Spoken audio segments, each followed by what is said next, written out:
Bom, tivemos também aí nessa última sexta-feira, você que tem,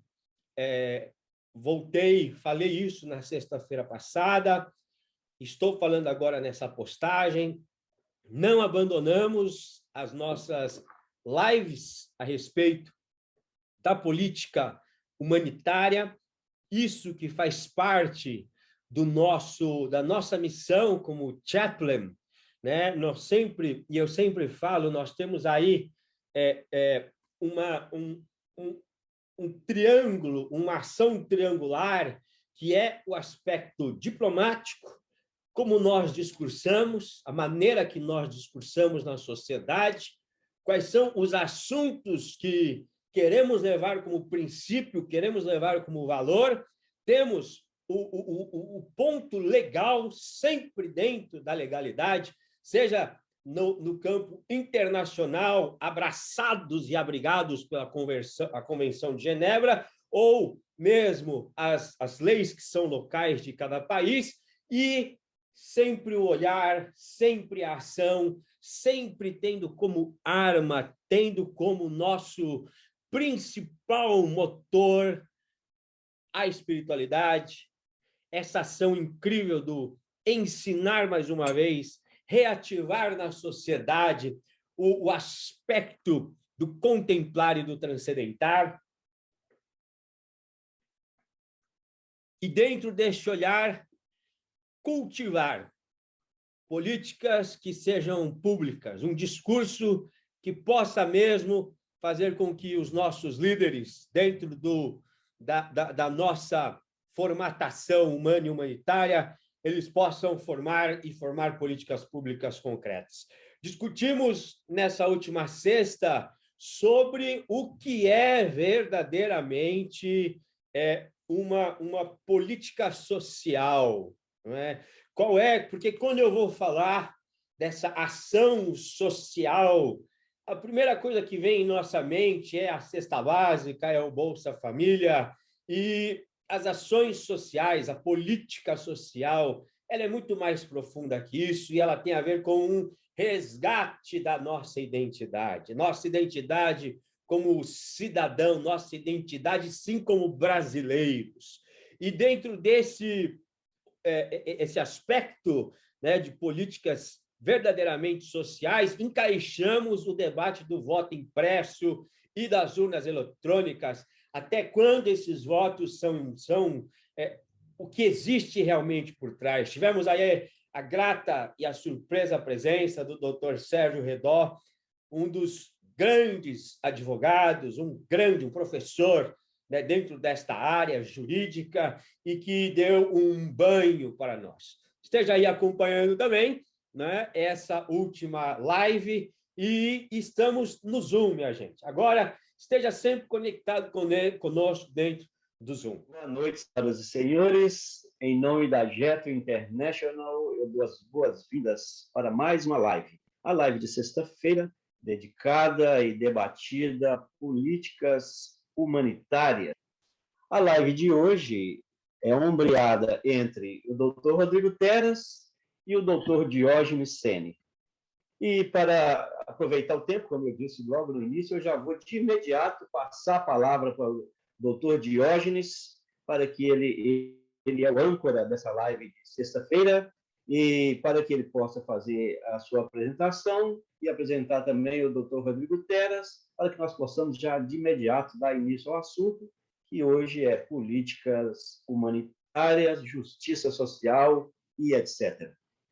Muito boa noite, doutor Rodrigo Teras, boa noite, doutor Diógenes, sejam bem-vindos. Boa noite, doutor João, boa noite, doutor Rodrigo, boa noite a doutora Alice, né, que em nome de quem eu cumprimento aqui a todos que estão conosco aqui, doutora Alice que está sempre aqui junto conosco nesse trabalho, né, dividindo aí esforços para a gente, somando esforços, né, para que a gente consiga buscar aí atingir os nossos objetivos. E, bom, pessoal, boa noite mais uma vez, doutor Rodrigo, acho que dispensa a apresentação, todo mundo já conhece, é a nossa referência, é a pessoa através da qual a gente está aqui, a gente depende, e quando ele fala, olha, eu não posso estar, aí eu falo, ai, ai, ai, como é que nós vamos fazer essa live hoje sem o doutor Rodrigo? É complicado demais. Então, doutor Rodrigo, boa noite, né? Obrigado por senhor estar aqui conosco mais uma vez. E indo aqui, doutor João, só avisando aqui, doutor João, o pessoal, que hoje, infelizmente, eu não sei se da outra vez durou um pouquinho a reunião, eu vou conseguir ficar hoje na live, provavelmente aqui nos trabalhos até umas 8h15 da noite no máximo, mas eu estou me organizando, eu tenho um outro compromisso que foi previamente agendado, não consegui colocar ele para mais tarde, que começa às 20h30, mas estou me organizando aqui para a gente poder conseguir, em um tempo menor, falar o que nós tivermos que falar, mas que não vai perder em nada acerca da qualidade, do interesse, do assunto, que hoje está muito bom. Hoje até vou deixar o pessoal com um pouquinho de curiosidade. Doutor Rodrigo, nós estamos conversando, doutor João, o Renato hoje, o que era a live, eu fiquei calado, eles falaram, Joy, você está aí? Eu falei, poxa vida, eu não acredito que eu vou ter que sair mais cedo hoje com os temas que nós vamos tratar. Mas então, sem perder mais tempo, indo direto ao ponto, eu queria aqui falar para vocês, a gente vai falar um pouquinho hoje da justiça social. Nesse contexto da justiça social, nós vamos tratar da questão do voto, né?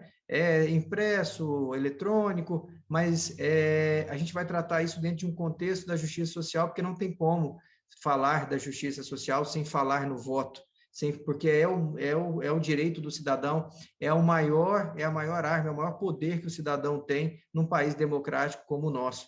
E aí, conversando com o doutor Rodrigo hoje, ele falou, Diógenes, você já pesquisou, você tem alguma coisa para trazer para a gente da Lei Áurea e tudo, para a gente começar a falar dentro desse contexto social?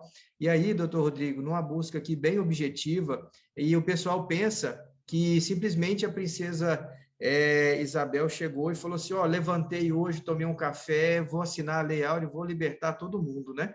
A questão dos escravos e tudo mais. A gente sabe que não foi assim. E aí, doutor João, é muito interessante, porque a gente que trabalha no dia a dia com os poderes legislativos, eu trouxe aqui escrito a Lei Áurea, ela oficialmente, né, é a Lei 3.353, que foi publicada no dia 13 de maio de 1888. Mas vejam bem, a princesa Isabel, quem assinou foi a princesa Isabel, né, e o ministro na época era o Rodrigo Augusto da Silva. O que eu achei interessante aqui é que, na realidade, antes dessa lei propriamente dita, né, vem sendo precedida de um caminhar, de outras situações que vêm acontecendo dentro desse contexto, porque os políticos da época, eles não falaram, de repente, vamos abolir a escravidão. Não, não é isso que acontece. E aí a gente percebe que teve, vocês me permitem aqui fazer a leitura, ela começou lá em 1850, com a Lei Eusébio de Queiroz, que proibiu a entrada de africanos escravizados no Brasil. Aí depois tivemos a Lei do Ventre Livre, em 1871, que libertou todas as crianças nascidas das mães escravas a partir de então. E teve a Lei dos Sexagenários, em 1885, que tornou livre todos os escravos com 60 anos de idade ou mais. E aí, finalmente, o que culminou aqui na Lei 3.353, e que em 1888 foi votada, né? Ela foi publicada após ser discutida e votada para poder libertar aí, né, naquela ocasião, os negros que sofriam tanto, né, e viviam sob o regime de escravidão. E por que nós estamos falando disso? Doutor Rodrigo, antes disso, eu vou passar a palavra para o senhor falar um pouquinho dentro desse contexto histórico, dentro de como começa essa questão do contexto, dentro desse contexto social, até porque eu depois vou ouvir com alguma, dentro do que o senhor vai dizer, eu vou complementar com a questão aí do voto, da questão das mudanças, eu falar para o pessoal de como que era antes um pouquinho do voto eletrônico, como é que o voto eletrônico nasceu, como é que a votação hoje deixou de ser no papel e passou a ser eletrônica, vai ser muito interessante. Vou passar a palavra para o senhor, doutor Rodrigo, com a permissão do doutor João, para que o senhor possa falar um pouquinho desse contexto aí, por favor. Bom, muito boa noite a todos. Estou vendo aqui vários queridos. João, boa noite. Boa noite, Diógenes, não é? Gerson está aqui conosco. Gerson está me devendo uma conversa, viu? Fugiu no sábado, Falou para mim, João, que ia falar comigo no sábado e não falou, viu? Só para deixar registrado, fugiu. Estou esperando, né? Mas temos aqui vários queridos, né? Sempre conosco aqui. Bom, hoje esse papo justiça social, não é? E justiça social, João, sempre que a gente fala de justiça social, Diógenes, né? Na minha cabeça, pelo menos, vem cesta básica, não é? Não parece assim, ou reforma agrária, né? Isso é justiça social, né? Mas se eu realmente quero construir uma nação, uma sociedade que ela tenha justiça social, eu tenho que me aprofundar um pouquinho mais, né? Eu tenho que começar a perceber algumas nuances, inclusive no comportamental, que eu sempre falo para o Diógenes, né? Que aí é a minha área, né? Aí é onde eu, estou surfando tranquilo, né?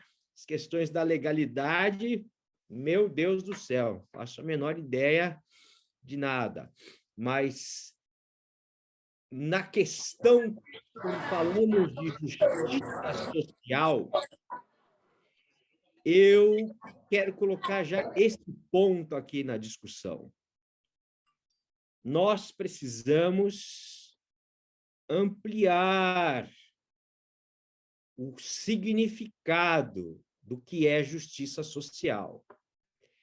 Que, por exemplo, essa semana tivemos aí, estamos vindo na perseguição do serial killer, assassino, eu ainda não sei muito bem aonde encaixá-lo, né? O Lázaro, né? Que amedrontou o Brasil inteiro, mobilizou polícia, exército, milícias, né? E o findar da história, qual que é? Ele é morto. E aí você tem um discurso, de um lado, parece que uma deputada, eu não sei, me corrijo aí se eu estou enganado, uma deputada colocou, puxa, mas não deram nenhuma oportunidade para ele falar, né? E aí ela tirou o post porque desceram a lenha nela, né? A respeito desse post que ela colocou, mas fica em nós, e o meu ponto é o comportamental sempre, e para mim o comportamental ele vai reger os nossos valores e vai nos conduzir à qualidade do princípio que nós queremos como nação. Num determinado momento, nós temos a satisfação. Metralhar o vagabundo, o lazarento, dá um certo prazer, não dá?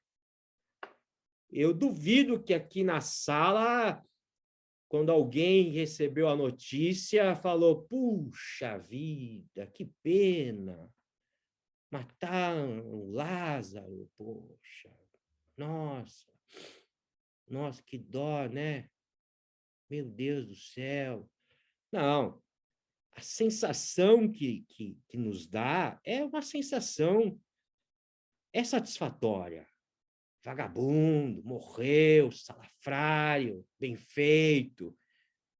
Alguns podem até ir além, devia ter dado mais tiro nele, né? Mas justiça social é uma palavra muito profunda, porque ela vai exatamente nos colocar diante de situações como essa.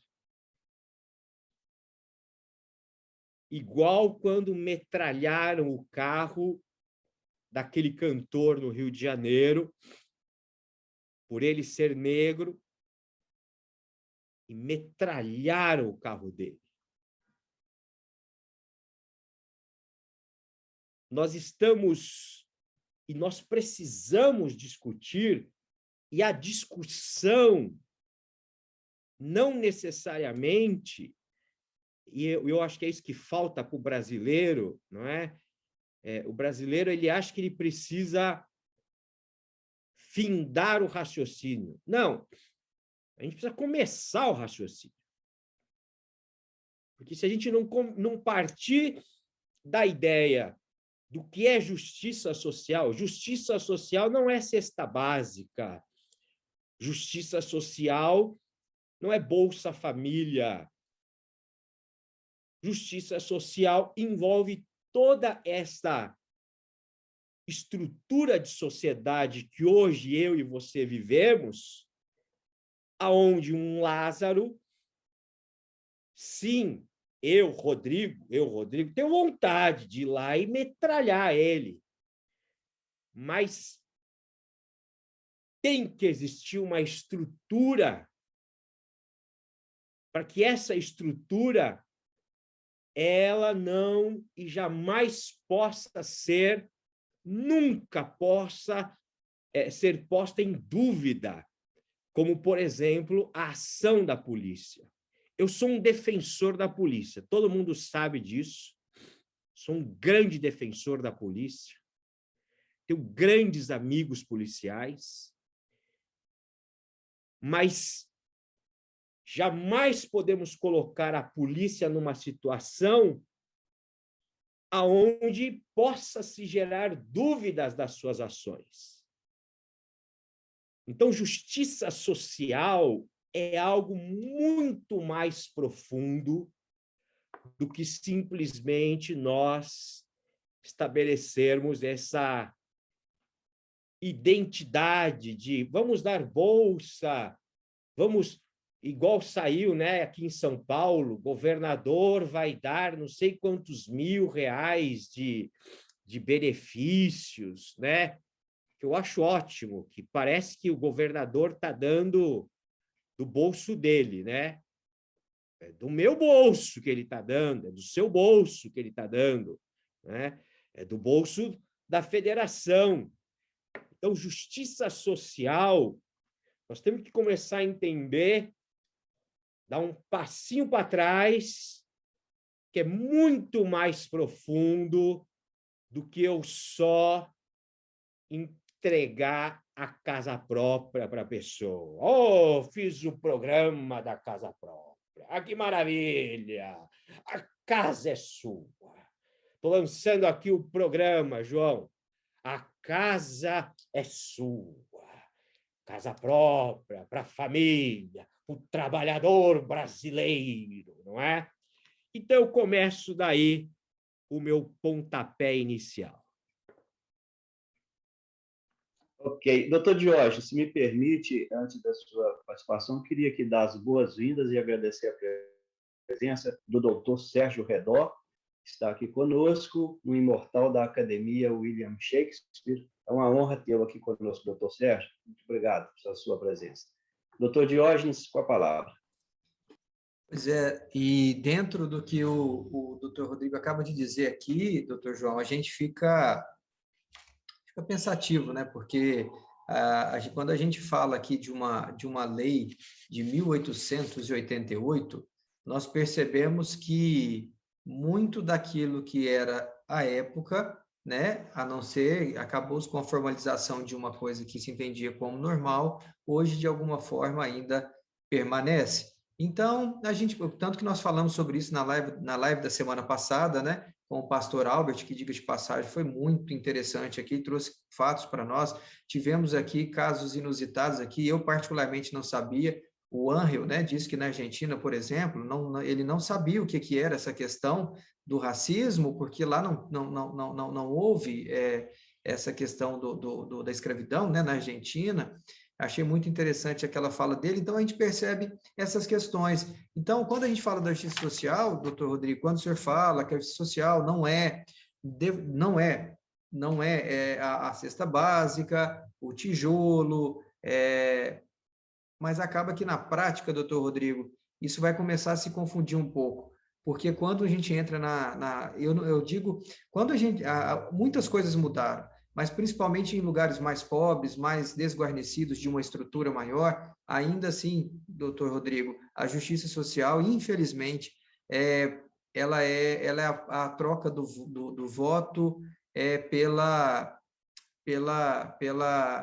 cesta básica, é aquela situação, sabe, doutor Rodrigo, a gente vivencia muito isso no dia a dia, é aquela questão, eu já ouvi isso, olha, eu vou esperar até mais no final, porque se eu der a casa não adianta, porque na hora que entregar a janela, quem der a janela lá no finalzinho acaba recebendo o voto. Então, essas coisas são muito complicadas, e aí a gente entra nessa questão do voto. Será, doutor Rodrigo, doutor João, doutora Alicia, quem nos assiste aqui, será que essa questão do voto impresso ou do voto eletrônico solucionaria essa questão da justiça social, doutor Rodrigo? Eu acho que a coisa, essa questão, ela precisa ser discutida sim. Mas o que vai acontecer se nós, como nós tivemos em uma época passada, o voto de cabresto, que era um voto, aquele que ele ia lá e obrigava, pegava as pessoas, punha todo mundo dentro do carro, do ônibus, do caminhão, levava para poder votar, e olha, não, aquilo lá não acontece mais. A gente sabe que acontece de outra maneira. E aí, será que valeria a pena a gente, como está acontecendo agora no Congresso, hoje nós já temos, inclusive, vou trazer aqui para vocês, foi essa semana, já teve o parecer favorável do deputado federal Felipe Barros, que disse que, em relação ao projeto de lei, né, de emenda à Constituição, para que o voto seja, ele continue eletrônico, mas ele também esteja ligado a uma impressora para poder imprimir o voto na hora que é realizado. Será que a salvação é essa? Ou doutor Rodrigo, doutor João, é quem vai digitar as teclas ali? É a cultura, é o ensinamento, é esse sistema que arraigado em racismo, desigualdade, a compra do voto. E a gente, doutor Rodrigo, quando a gente está nessa questão política aqui, a gente até hoje escuta, olha, você não vai me ajudar, não? Aqui em casa eu tenho 5 votos, hein? E tem pessoas que falam, olha, na época da eleição, gente, isso acontece hoje. A gente nós estamos, às vezes, nesse trabalho, a pessoa fala, olha, eu vou tirar a cópia do meu título de eleitor e vou te entregar. Eu falei, pelo amor de Deus, eu não quero isso não, de jeito nenhum. Isso aqui você faz, o seu voto é livre, né? A gente faz a campanha, o que é natural, de uma maneira democrática, de uma maneira legal, mas se você vai ou não votar no meu candidato, isso é uma outra história. Agora, tem pessoas que fazem isso, tem listagem, tem as coisas, tem no final lá coisas que faz de conta que não existe. Então, mas a questão é, doutor Rodrigo, dentro dessa questão da justiça social, do voto, né? E daqui um pouquinho eu vou voltar nessa questão propriamente do voto impresso, nós vamos falar quais são as principais vantagens do voto impresso, os principais problemas desse voto impresso. Mas antes de falar disso propriamente, que é um assunto mais técnico, doutor João, aí fica meio chato, deixa o doutor Rodrigo dar uma pimentada nessa questão aí da justiça social, que aí ele poder falar um pouquinho, para a gente poder entender, porque a gente vê, eu entendo, doutor Rodrigo, eu não sei o doutor João, até deixo essa pergunta para ele também. Eu tenho certeza que o problema não é se o voto é impresso ou se ele é eletrônico. Eu acho que o problema está em quem aperta os botões ali para escolher o seu candidato. Ok. Se me permite uma pontuação, um apontamento, conceitualmente, o tema justiça social é recente, né? No discurso acadêmico ou no discurso político. Ele é um tema recente. Se não me falha a memória, a ONU, por exemplo, começou a discutir justiça social e estruturar o discurso de justiça social no ano 2000 para cá. Então, é recente, embora a ideia já venha dada da Revolução Francesa, liberdade, igualdade e fraternidade. Mas é interessante porque parece que no conceito geral do homem médio, a justiça social é vista somente como distribuição de renda. E é, de fato, uma parte uma forma de se fazer justiça social, fomentar a distribuição de renda. Mas o tema central da justiça social é a igualdade para todos. E todos inclui todos, né? Independente da cor, independente da condição social. Então, eu acho que essa é um conceito muito amplo, e eu acho que a gente devia mesmo afunilar para poder gerar alguma discussão, né? E, se me permite, doutor Jorge, eu sei que o senhor é o âncora dessa live de sexta-feira, mas se o doutor Sérgio Redó quiser participar conosco, seria muita honra só abrir sua câmera, doutor Sérgio, seu microfone e dar sua contribuição. Doutor Rodrigo.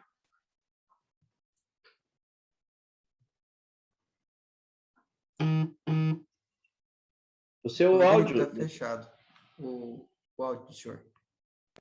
Doutor Sérgio, seja bem-vindo. Muito obrigado por atender ao apelo. Obrigado, doutor João, uma satisfação, doutor Rodrigo, e a todos, né, que participam dessa sala de conversação.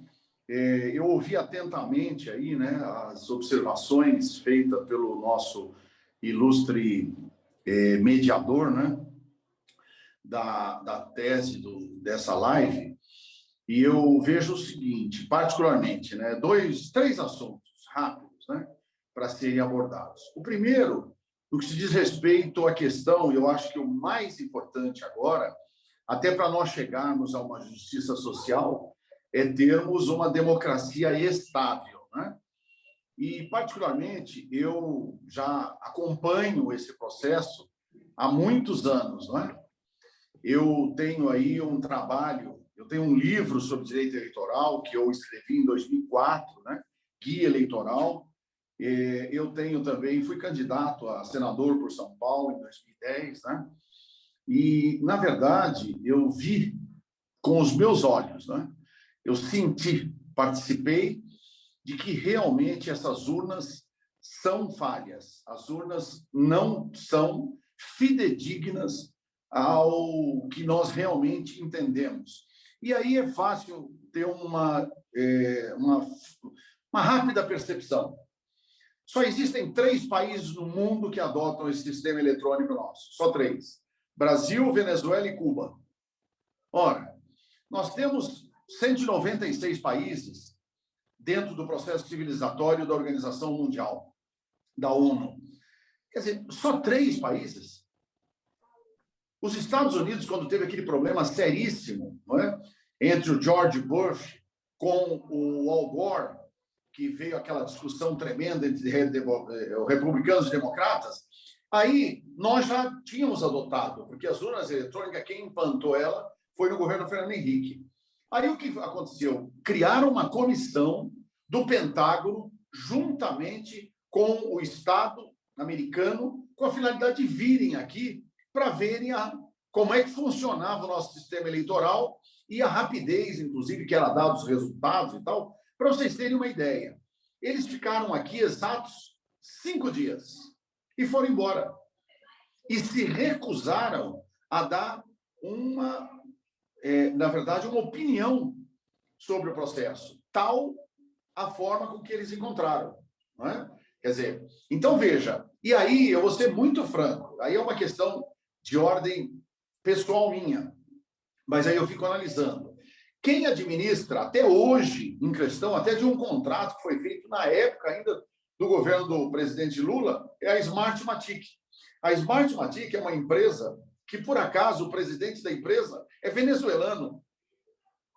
Quer dizer, então, todas essas coincidências, e depois houve uma aprovação no Congresso Nacional para que fosse implantado o voto impresso. E me permita falar uma coisa muito importante, porque eu já tive a oportunidade de discutir a respeito desse assunto, quando o presidente era do Tribunal Superior Eleitoral, era o ministro Marco Aurélio Mello, e ele virou para mim e falou: mas, doutor Redó, o senhor quer, então, que nós voltemos à idade da pedra, com votos ainda, não é, de cédula, como fora feito, que, inclusive, é mais do que conhecido a oportunidade de todo o sistema ser violado? Aí eu falei: ministro, com todo respeito, o voto impresso, ele simplesmente será impresso, inclusive numa máquina eletrônica que vai ficar ao lado da urna eletrônica. Isso tudo já foi fabricado, já está testado, já está aprovado. Imagina, você vai para a urna eletrônica, você põe os números dos seus candidatos ali, no caso agora, em 2022, deputado estadual, deputado federal, senador, governador e presidente da República. Quando você põe o aperto do confirma, o que acontece? Vai aparecer ao lado uma filipeta, que ela, inclusive, tem dois sistemas. Uma que ela sai da maquininha, você corta ela, lê, confere, dobra e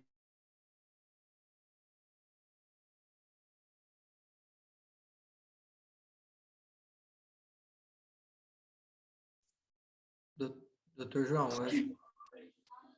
e a outra é na verdade, recuperou aí? Recuperou, doutor. E eu já vou concluir, tá? Para não monopolizar. E a outra é uma simples, onde sai tranquilamente o voto impresso ao seu lado, você vê, confere, aperta OK, e ele simplesmente é picotado e cai dentro de um dispositivo que fica...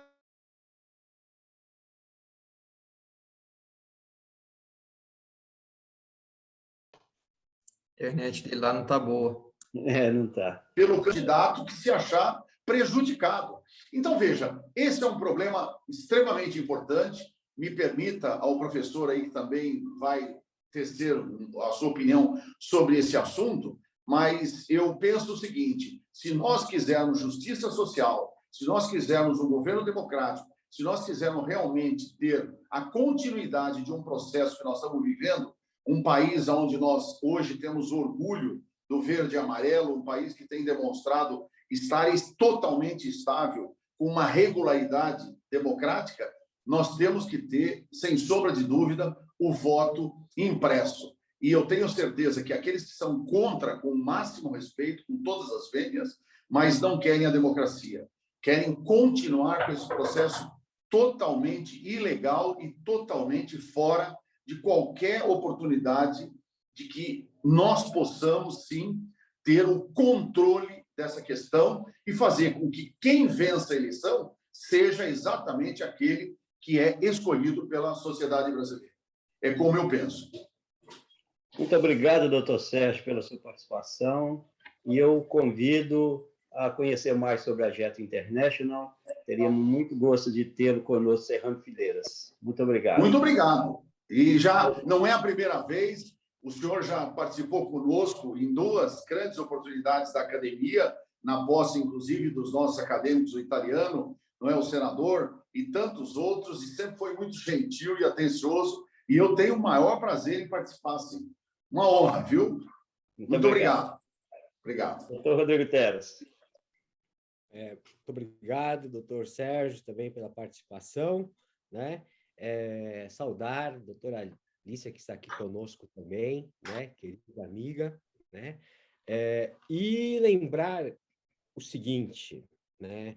Acho e acredito nas palavras que o doutor Sérgio falou, mas aqui atrás de mim tem um quadro. Eu vi. No Poderoso. Que é o Dom Vito Corleone. Esse não é mole. E o Marlon Brando ele criou esse ícone, esse personagem. Quem me conhece, doutor Sérgio, sabe que o filme da minha vida é O Poderoso Chefão. Eu sou apaixonado assim, pelo filme, eu crio palestras, estética, enfim, né? E tem uma cena no Poderoso Chefão, e aí já não é o Dom Vito, que está aqui atrás de mim, mas é o Michael Corleone, e ele quer que um inimigo dele seja morto. E esse inimigo dele está absolutamente cercado, protegido, é quase impossível matá-lo, não é? E aí o Michael Corleone ele fala assim, olha, se existe uma coisa que a história provou, é que qualquer pessoa pode ser morta, né? Qualquer líder pode ser morto, né? E aí a minha indagação, concordo plenamente com tudo aquilo que o senhor falou e complemento. Não basta apenas nós reivindicarmos a questão do voto impresso.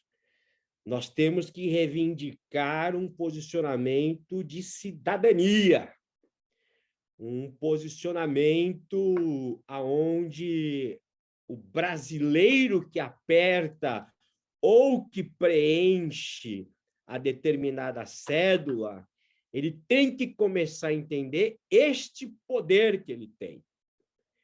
E começar a entender o sistema aonde ele está inserido, que é um sistema pervertido.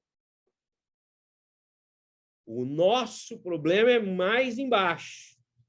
O nosso problema de justiça social é uma questão de uma perversão que o Brasil vem sofrendo e sofre, e não é de hoje.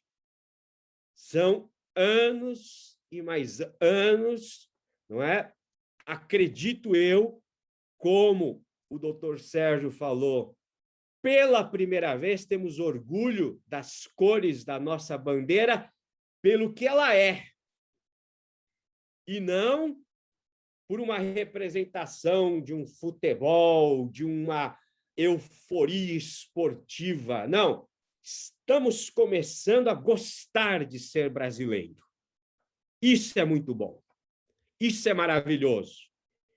Essa tentativa de nós resgatarmos a nossa identidade. E se não conseguirmos este resgate, a justiça social sempre vai ser Bolsa Família. Sempre vai ser esse blá, blá, blá de reforma agrária, de minoria. Sempre vai existir uma minoria. E sempre irão existir os verdadeiros canalhas. Eu adoro usar essa palavra. Canalha é a palavra que eu mais gosto de usar na vida, né?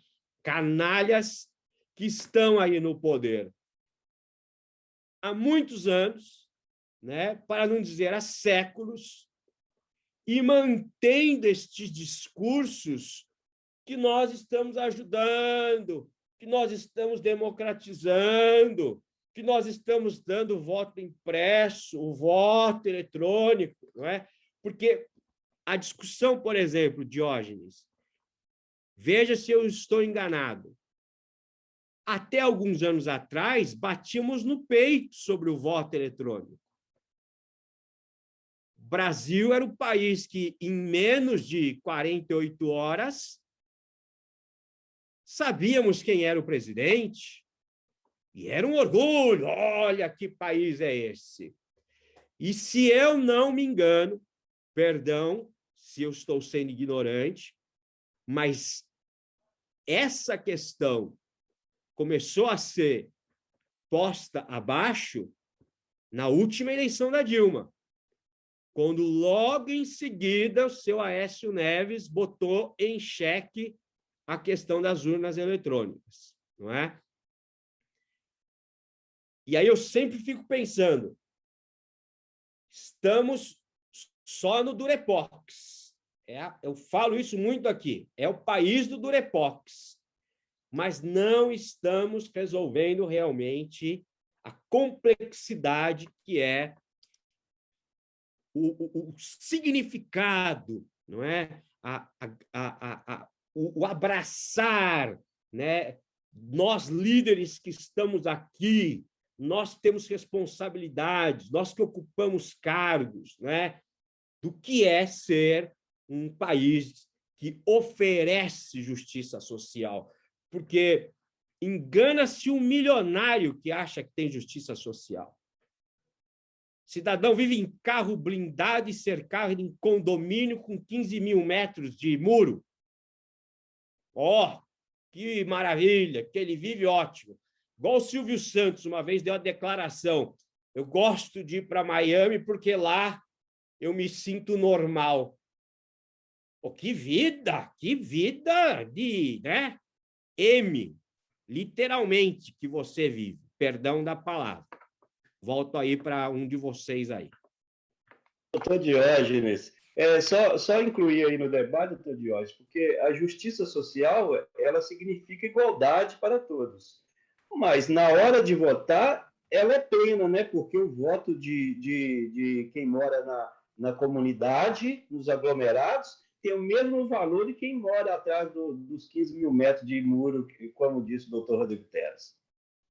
Exatamente isso. E a questão é que a teoria é uma coisa, a prática é outra, e a gente sabe que na prática as coisas mudam. E, doutor Rodrigo, com toda certeza, essa eleição da Dilma com Aécio Neves foi essa disputa, o divisor de águas entre a confiança que se tinha e que de repente se deixou de ter.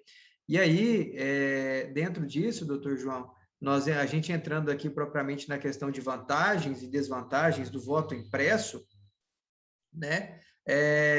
Aqui eu acho interessante que as vantagens aqui, transparência, porque é a transparência, ou seja, seria a vantagem do voto impresso, pelo menos daqueles que as principais vantagens é a transparência, porque seria possível a partir daí, né, desse comprovante, porque a cédula eletrônica teria que estar acoplada, conforme o doutor Sérgio bem colocou, a questão da urna, né? E realizado o voto ali, sairia automaticamente ali aquele comprovante, e aí isso seria inserido ali na urna. Mas aí eles falam que seria possível, porque o problema, quantas vezes nós já ouvimos falar que na prática, as urnas, na hora de votar, olha, eu digitei o número, mas apareceu uma foto errada, apareceu uma foto de outro candidato, ou não apareceu, eu digitei certo. Resguardado aqui, é claro, os erros daqueles que as pessoas fazem, mas seria possível. Uma pessoa que tecnicamente errou na hora de votar ali eletronicamente, mas o voto dela, dependendo ali, fala, ó, eu votei, saiu aqui, mas não apareceu nada, mas eu votei, eu apertei o confirma, fez o barulhinho e não aconteceu, mas vai ter o papel lá. Será que esse voto dele, que ele apertou, que não apareceu mais nada, que confirmou, mas no papel vai estar? Provavelmente sim. Então, eu acho que é muito do que... Eu acho que esse voto impresso, ele viria aí no sentido de complementar mesmo. E aí seria mais fácil auditar essas cédulas, né, em caso de questionamentos de resultados, porque aí o pessoal, o que aconteceu exatamente, doutor Rodrigo, quando o senhor traz o exemplo lá do Aécio à época, e aqui eu não estou questionando se é bom, se é ruim, se a Dilma é boa, se não é, nós estamos falando do processo de votação em si. Lá naquele momento, vamos trazer para a prática aqui, se aquele questionamento que foi feito pelo Aécio à época, se tivesse os votos impressos ali, seria objeto de conferência, obviamente, que ali teve muito disse e me disse.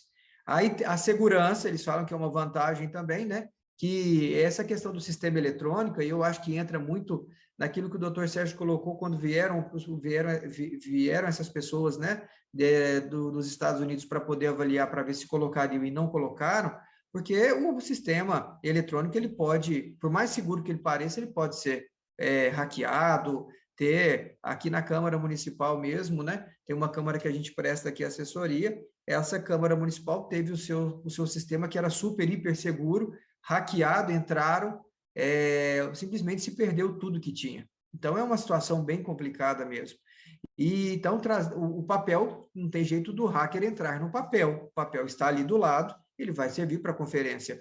E a questão da tranquilidade, que o eleitor, ele traz uma certa tranquilidade, porque o eleitor, se ele votar e ficou em dúvida se eletronicamente ele votou, mas ele vai ver o papelzinho saindo ali da impressora e caindo na urna. Isso vai trazer uma tranquilidade. O que a gente percebe é que o eleitor hoje não está tranquilo para poder para poder exercer esse direito dele, a cidadania dele através do voto. Então, a gente percebe que isso é muito complicado. E aí, falando, essas são uma das principais vantagens que teria o voto impresso, caso seja votado aí, aprovado, isso está em discussão ainda, e aqui no Brasil é tudo muito interessante, porque a reforma eleitoral, ela nunca acontece com antecedência, ela sempre tem que acontecer 6 meses, 8 meses antes do ano eleitoral. Gente, temos que correr, porque o princípio da anualidade, até outubro nós temos que votar, porque se entrar no princípio da anualidade, a exceção do nosso STF, que tem feito de tudo, então provavelmente ele vai passar por cima disso e está tudo certo. No Brasil está acontecendo assim. Até não muito tempo atrás, se respeitava, viu, doutor João? O senhor sabe disso, né? Respeitava mesmo. A gente que está aqui nessa questão, nessa lida com o direito eleitoral há alguns anos, antigamente, princípio eleitoral, gente, certeza, votou, passou da data, acabou. Isso é só para a próxima eleição daqui 4 anos. Não, mas hoje tem o STF, ele vai fazer uma emendinha ali, vai dar tudo certo e a coisa acontece. E isso traz, sabe, doutor Rodrigo, essa somatória dessas coisas, traz essa insegurança. Para vocês terem uma ideia, agora nas eleições municipais, vocês imaginarem o pânico que foi criado, pelo menos aqui em Minas, simplesmente deu travou, eu não sei se, doutor Elise, São Paulo, eu não me lembro se teve isso, mas assim, doutor Rodrigo, era 9 horas da noite, tinha saído só uma porcentagem de votos aí, todo mundo entrou em desespero, falou, meu Deus, está acontecendo. E aí, tanto que vereadores aqui da região, vereadores que fizeram um trabalho gigantesco, que fizeram trabalhos para ter 5, 6 mil votos, tiveram 2.500, 2.300. Isso não gerou alguma dúvida? É óbvio que gerou. Falou, mas não é possível que eu tive só isso de voto pelo trabalho que eu fiz. Então, a gente percebe essas coisas que realmente o voto eletrônico, ele deixa um ponto de interrogação. E as desvantagens, né, infelizmente, a gente tem que falar das desvantagens também. São os gastos que o nosso ministro aí hoje atual, o Barroso, ele bate nisso sempre. Olha, vai gastar mais de 2,5 bilhões para adaptar as impressoras. Mas o doutor Sérgio acabou de dizer que isso já vem sendo, e não vai ser gasto de uma hora para outra, está sendo feito já, doutor João. Já teve lá atrás, se eu não me engano, em 2002, já fizeram uma experiência com cerca de 19 mil urnas no passado, mas eles trazem só aquilo que é ruim, que deu problema, travou as urnas. Aí hoje eu não conhecia esse termo. Aí eles falaram que à época nasceu o que chamam de voto cantado. Não sei se vocês já ouviram falar isso, eu nunca tinha ouvido não, achei interessante isso hoje. Voto cantado. O que acontecia, doutor João? Como deu problema na impressora, por conta da impressora, né? Olha, tá vendo que não dá certo? Se a impressora não estivesse aqui, a urna estaria funcionando, com coisa que urna não dá problema, né? Aí o que eles faziam? Eles pegavam aquelas questões, eles pegavam aqueles votos, aqueles papéis que estavam ali, eles começavam a falar alto, eles cantavam o voto para as pessoas que estavam, depois de terminado, na hora o voto cantado, na realidade, é na hora que acabava, na hora de averiguar ali, né, quais votos que tinham dado certo ou não, eles tinham que falar em voz alta aqueles votos que tinham sido colocados na urna. Aí eles deram o nome, o voto cantado. Então, assim, a gente percebe que são coisas, eles só passam o lado ruim disso. Mas a desvantagem que o Barroso fala são os gastos, atrasos, né? A impressão dos votos podem causar atrasos no processo de votação. Ou seja, olha, eu vou exercer o direito que eu tenho de mais importante na minha vida, que é o direito ao voto, que é a pessoa que vai me representar, vai representar a minha cidade, o meu estado, vai representar o meu país, e aí eu não posso esperar um pouco, eu não posso esperar 10 minutos, 15 minutos, porque o negócio é o seguinte, nessa atual conjuntura que nós vivemos, tudo é celeridade, é para ontem. Olha, eu já tenho que chegar, entrar, digitar quase sem parar. Eu tenho que fazer essa coisa quase que em movimento, sem parar. Então, eles falam, mas isso é ruim, porque aí o eleitor vai ficar esperando, coitado. Ora, gente, é brincadeira, né? Isso aí é a justificativa para que se não faça o voto impresso. Basta se organizar, basta ter a estrutura para poder fazer. E o Brasil tem essa condição. Agora, e a questão que eles falam que uma das desvantagens seria a quebra do sigilo dos votos, porque será possível fazer isso, que a urna eletrônica não é possível de se quebrar o sigilo. Então, assim, da forma que está sendo feito hoje, eu tenho total tranquilidade de que não há problemas em relação a esse voto impresso cair lá na urna e depois ser conferido. Porque aí, doutor Rodrigo, a gente volta naquilo que o senhor sempre fala na questão de valor na questão do princípio. Se a pessoa que estiver conferindo ali, que vai fazer a auditoria da urna eletrônica, se a pessoa que for fazer a auditoria do voto impresso, se ele não tiver princípio e os valores dele forem diferentes daquilo que nós entendemos que é o correto para aquele momento, sinto muito, o problema vai acontecer, a fraude vai acontecer de toda forma, porque o Barroso, os ministros, eles batem na tecla, falam, olha, é impossível de se ter alguma fraude na urna eletrônica. Mas aí eles não mais falam, né? E qual conhecimento que eles têm para fazer isso? E eu achei interessante trazer para vocês aqui, e que tem pessoas, doutor Rodrigo, que fizeram a urna eletrônica, ela não nasceu num passe de mágica. Teve um trabalho, isso vem desde 1985, esses estudos, e aí vem 85, 86, vem lá com o ministro, né, do TSE à época, Nery da Silveira, vem depois com o Sepúlveda Pertença em 1994, ano em que foi feito, não a votação eletrônica, mas a apuração eletrônica, que já foi mais rápido, e aí, de repente, isso, houve eles chamam de, eu acho interessante, que o ministro, o Sepúlveda Pertença, ele fala em, abre aspas aqui, a grande revolução, que chama que foi o voto eletrônico.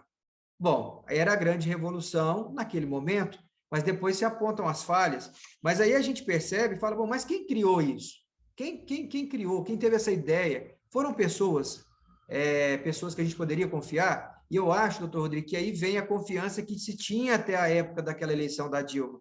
Ó, eu tive a curiosidade de levantar, na época, quando eles fizeram essa questão, quando eles começaram a construir a ideia da urna eletrônica, quando falaram, agora a gente vai mesmo colocar isso, o voto vai ser eletrônico, eles fizeram um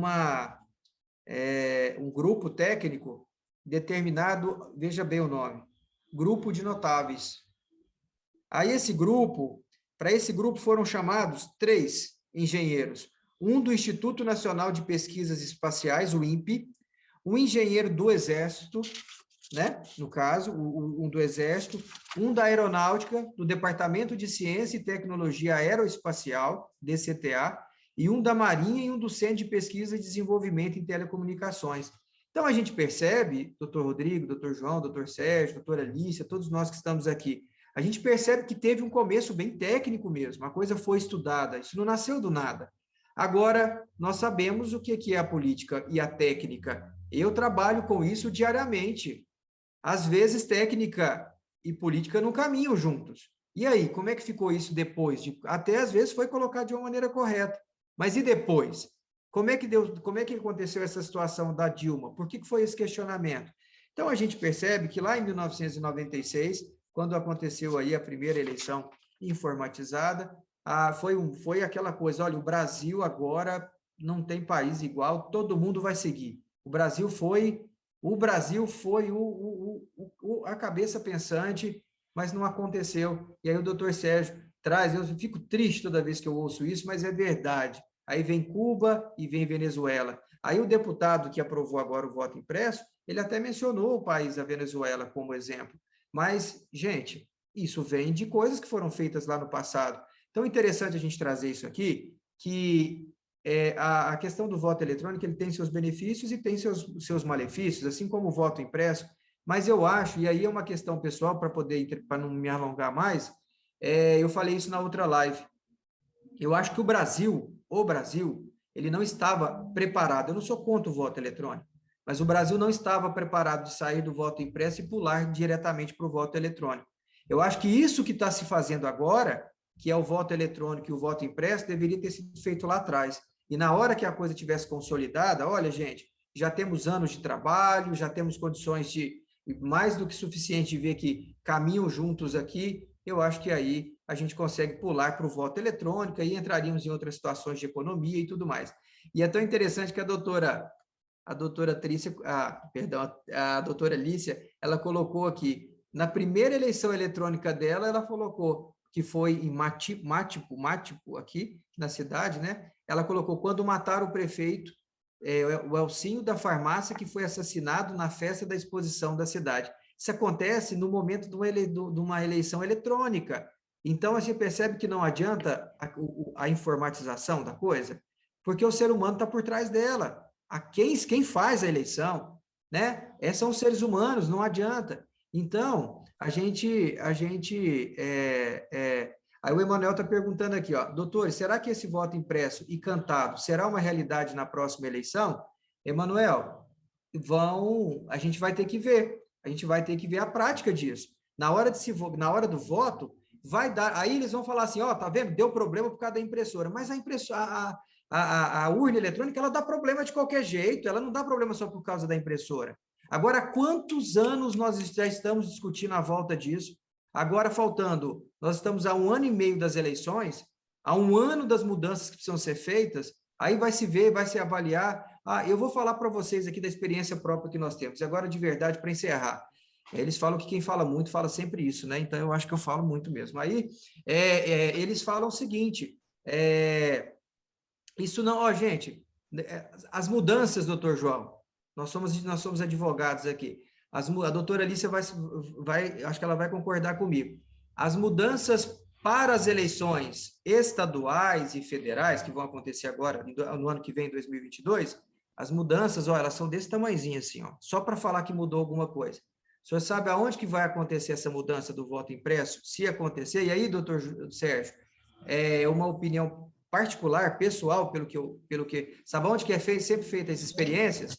As eleições municipais, câmaras municipais, vereadores, prefeituras. Não, gente, não dá tempo, mas para os vereadores sempre dá tempo, é impressionante. Aí estoura essas campanhas absurdas que a gente vê acontecer aqui nos municípios, onde tem essas mortes que a doutora Alice acabou de falar aí, que aqui, eu não sei quem me falou hoje, falou assim, acho que foi, não, eu até prefiro trabalhar com essa questão eleitoral, essa cidade, acho que foi com o pastor Albert, a gente estava batendo um papo hoje, ele falou, não, porque o trabalho que eu tenho numa cidade grande, eu tenho numa cidade pequena. Eu falei, pastor, eu vou fazer um adendo aqui. Não é, não.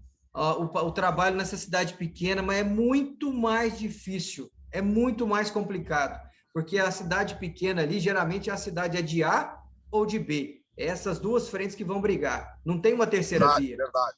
Não é isso? E aí acontece. Então, eu penso que eu duvido muito que vai acontecer essa questão do voto aqui impresso agora. Essa experiência provavelmente vai ser postergada para frente. Doutor Rodrigo. Doutor Rodrigo Teras. Eu posso fazer uma partezinha, doutor João? Claro, doutor. Me permita, doutor Rodrigo, eu queria cumprimentar o doutor Diógenes, né, pela lucidez e pela experiência vivida, né, diariamente, conforme ele mesmo expôs, e mais do que isso, né, o valor que ele tem em razão de ter um histórico todo desse processo, quando do início ainda, né, com, então, ex-presidente do Tribunal Superior Eleitoral, né, o Sepúlveda pertence. A grande verdade é a seguinte, doutor Diógenes, que eu sinto? Nessas circunstâncias, a única coisa que não teria de positivo para a instalação dos votos através das urnas impressas é se nós quisermos novamente ter essas eleições fraudadas, com o máximo respeito, com todas as vênias. Mas veja uma coisa, vamos só fazer uma pequena digressão. Eleições da Dilma com o Aécio Neves. Os senhores se recordam que todos os institutos de pesquisa, após terem dado os resultados que haviam sido feitos previamente no término das eleições, ao fazer a avaliação com os eleitores, o Aécio tinha ganho a eleição. Vocês lembram disso? Mas, tá certo? Então, e a diferença era em torno de 15%, 18%. Eu me lembro como se fosse hoje. Eu, inclusive, estava em Brasília. O Fernando Montenegro, então, aliás, até hoje, né? Ele é o presidente do Ibope, não é? O Fernando Montenegro. Vocês estão me ouvindo? Alô? Caiu? Sim, estamos ouvindo, doutor. Ah, pois não. Então, o Fernando Montenegro, presidente do Ibope, ele ligou para o Fernando Henrique Cardoso, ele ligou para o presidente Fernando Henrique Cardoso e falou: Fernando, pode cumprimentar o Aécio, que ele é o presidente da República. Neste momento, foram todos para Brasília. Tasso Gereissati, o Serra, todos, não é? À época, não é? E o que ocorre? Chegaram lá, o Aécio já estava falando como presidente da República. Por quê?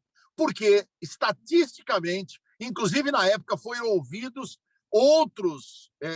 Dr. Diógenes, como é um homem estudado e que conhece o direito eleitoral e também todos os históricos e os meandros, não sei se o senhor está recordando disso, o senhor se lembra disso, doutor Diógenes, lembra? Bom, enfim, aí foi todo mundo para lá.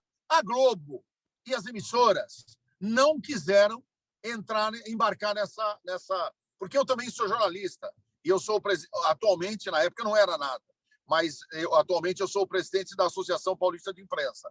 Mas a gente já tinha todos os nossos veículos, principalmente o Alexandre Garcia, ele era um grande informante.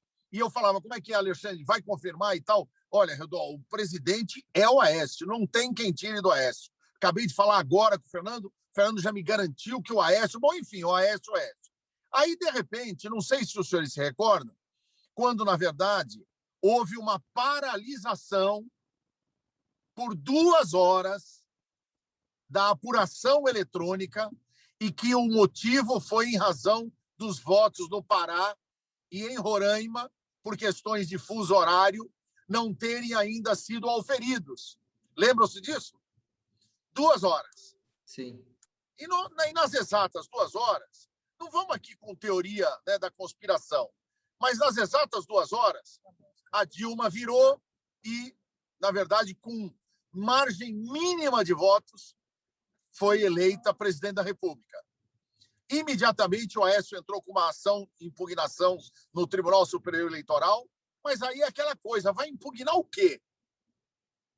Não, você tem que trazer para nós provas, porque se o senhor não trouxer prova, como é que ele vai trazer prova? Ele vai pegar os eleitores que votou para ele? Se ele nem sabe quem são, se ele não conhece, é tudo eletrônico.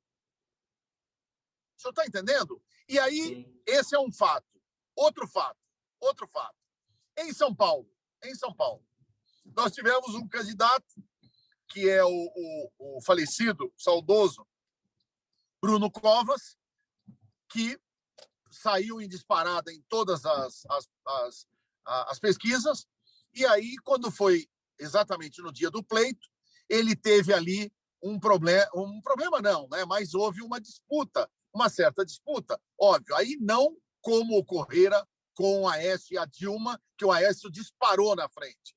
Não, nesse caso, o Bruno estava com uma margem pequena do Márcio França. Lembram-se disso? E também o Boulos. Quer dizer, estava o Boulos empatado com o Márcio França e o Bruno na frente. E aí, o que acontece? Nesse momento, ocorreu uma situação de que, novamente, os senhores se lembram? As urnas pararam. Os senhores se lembram disso? Sim. 2 horas e meia, aí foi mais, porque, inclusive, não foi só em São Paulo, foi no Brasil inteiro. Foi no Brasil inteiro. Quer dizer, e aí houveram algumas alterações, inclusive de expectativa de pesquisa. Tudo bem que pesquisa, na verdade, estabelece um critério do vencedor naquele período, não é? E a eleição é sempre feita 2, 3, 5 dias antes, que você tem aí fatores que podem mudar o resultado eleitoral. Então, veja, na verdade, o que a gente tem é o seguinte: vamos admitir, eu não quero aqui com a teoria da conspiração, mas vamos admitir que os resultados foram corretos. Na minha opinião, como é que você pode pegar um Boulos que teve 0,5% dos votos da cidade de São Paulo quando foi candidato a presidente da República para chegar com disputar o segundo turno das eleições, sendo que todos nós sabíamos que só o Boulos, se ele fosse para o segundo turno com o Bruno Covas, só ele que não ganharia. Porque se fosse o Celso Russomano ou o Márcio França, ambos teriam condição de disputar com o Bruno Covas. Agora, o Boulos não. Até um monte de pessoas falaram, não vou votar, eu vou justificar, eu vou viajar, eu vou embora e tal, porque não tinha em quem votar. Ou vota no Bruno Covas, ou não vota em ninguém. Né? Então, veja, vamos admitir que tudo isso que eu estou falando é teoria da conspiração. Ora, e se tivéssemos o voto impresso? No caso da eleição do Aécio, sabe quem teria ganho a eleição? O Aécio. Eu não tenho dúvida disso. Por quê? Levanta-se, então, vamos pegar todos os votos impressos e colocarmos dentro de um processo de aferição e verificarmos que realmente o Aécio ganha a eleição. Só que aí não pode, porque você fere o interesse do establishment, que, na verdade, infelizmente, contraria a vontade popular. E agora, então, eu vou falar uma coisa que pode ferir muito o ouvido de pessoas que não querem. Doutor Sérgio, eu só quero pedir para o senhor concluir, porque nós estamos chegando no limiar do tempo, e é com muito desgosto que eu te peço para ser rápido. Então, olha, já concluindo, vejam nas eleições agora de 2018 o caso do presidente Bolsonaro eleito com o Fernando Haddad. Não é? Quer dizer, o Fernando Haddad, claramente, a mesma coisa. A votação que o Bolsonaro teve no primeiro turno teria ganho a eleição tranquilo no primeiro turno. Mas não, aí provocaram o segundo turno. Até com a finalidade de fazer o Fernando Haddad ter a votação que teve. Quer dizer, aí, de novo, teoria da conspiração. Se tivesse o voto impresso, não teria teoria da conspiração. Teria a teoria da confirmação e o presidente Bolsonaro teria sido eleito no primeiro turno. É a minha modesta opinião. Obrigado, doutor João. Obrigado, doutor Jorge. Obrigado, doutor Rodrigo. Nós agradecemos, doutor. Pela paciência aí. Doutor Rodrigo Teras, nosso tempo já está se esgotando. Eu peço que eu faça a sua intervenção e também já caminhando para a finalização. O Brasil teve um plebiscito, alguns anos atrás, a respeito do armamento e o desarmamento, né? Então, lançou-se aos brasileiros o que o brasileiro queria. O brasileiro queria se armar ou se desarmar. E, por trás dessa estrutura, já existia um pensamento e um sistema de um grupo político que estaria, daqui a alguns anos, no poder, e como foi feito em muitos países na Venezuela, governaria não mais com o parlamento, mas sim com a vontade popular, né? A euforia popular, né? Mas aí teve uma grande decepção, porque não sei se o doutor Sérgio concorda comigo, o João e o doutor Diógenes, as pessoas acham que o Brasil é o Leblon, a Barra da Tijuca e São Paulo. E não é. O Brasil está muito mais além disso. E quando se colocou isso para o povo decidir, foi um choque. O povo decidiu que queria manter as suas armas. Não queria entregar. É verdade, é verdade. Dali para frente, houve o quê?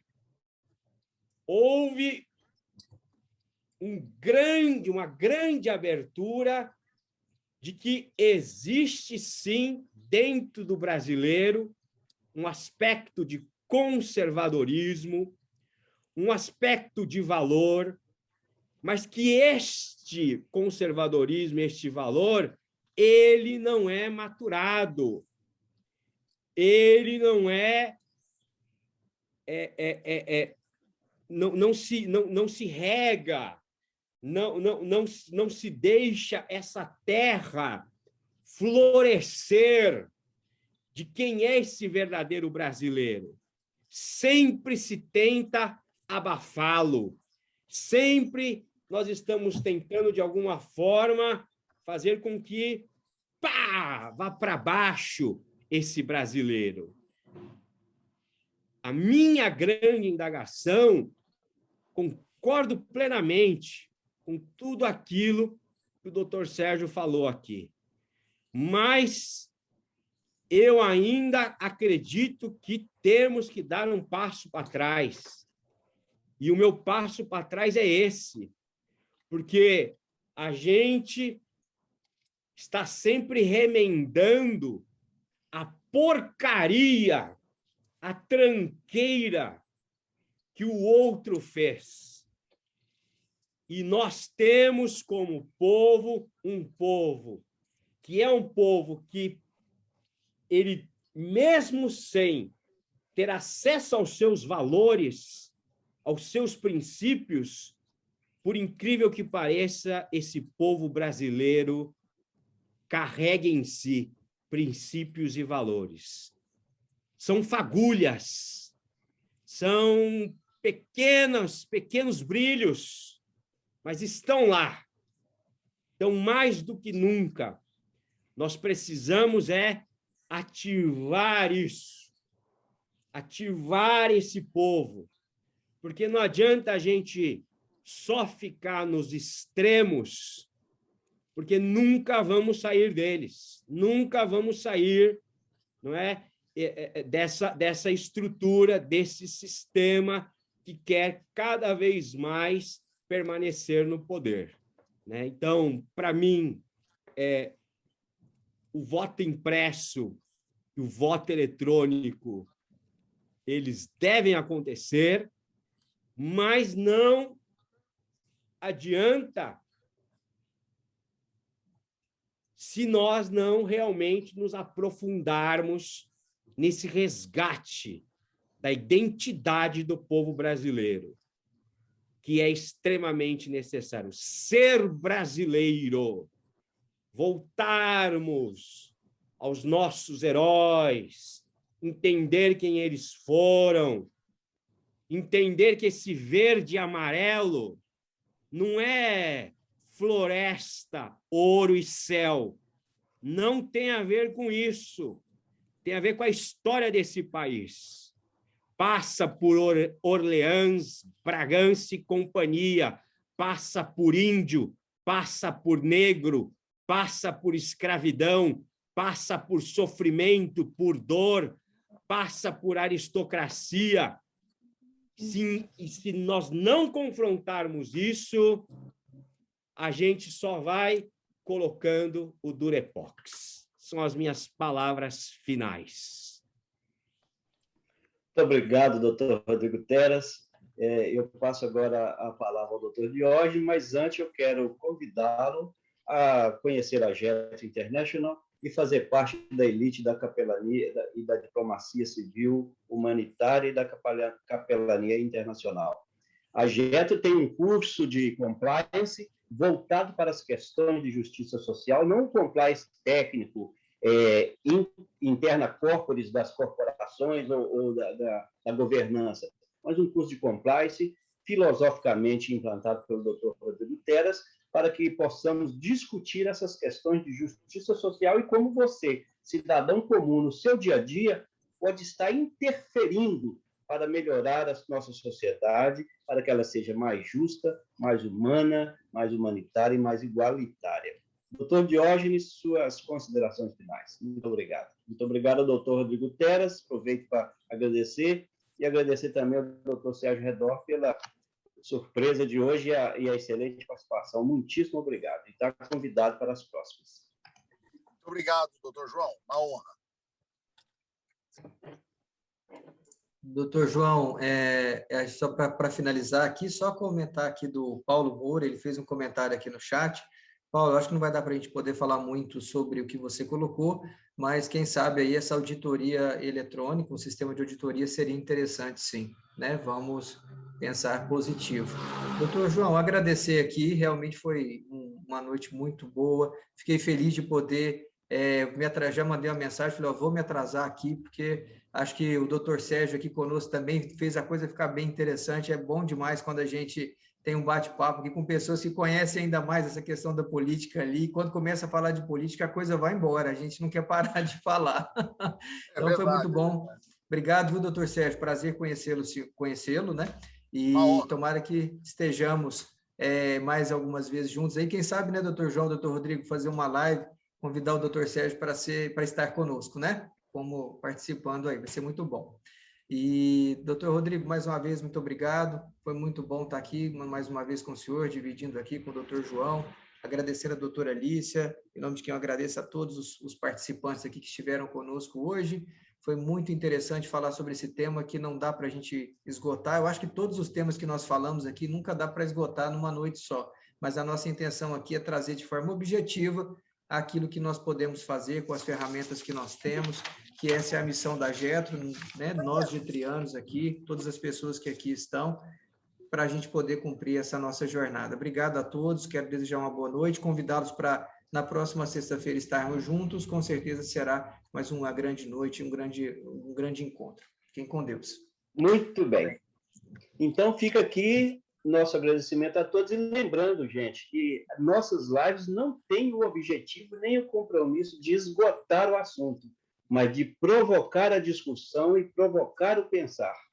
Porque, principalmente nesse tema de justiça social, é um tema muito amplo. E no Brasil, principalmente, a desigualdade e a discriminação social ela é imensa, então tem um leque de assuntos, por exemplo, discriminação de gênero, discriminação de raça, mulheres que hoje, por exemplo, é a maioria da população economicamente ativa e são as mulheres das classes baixas, principalmente. Então, diz um estudo que é da OIT, por exemplo, que no Brasil 68% da população econômica ativa é do sexo feminino, são as mulheres que representam. Então, são muitas vertentes que podem ser discutidas nesse assunto e nós continuaremos, né, doutor Diógenes, na próxima sexta-feira, discutindo o assunto e trazendo temas pontuais. Muito obrigado. Obrigado a você que esteve conosco até agora e fiquem com Deus e um bom fim de semana. Aproveite o fim de semana com a sua família. E um abraço para vocês também. Fiquem com Deus, gente. Tudo de bom. A todos. Peço licença para encerrar a sala, para o doutor Diógenes possa ir para a reunião.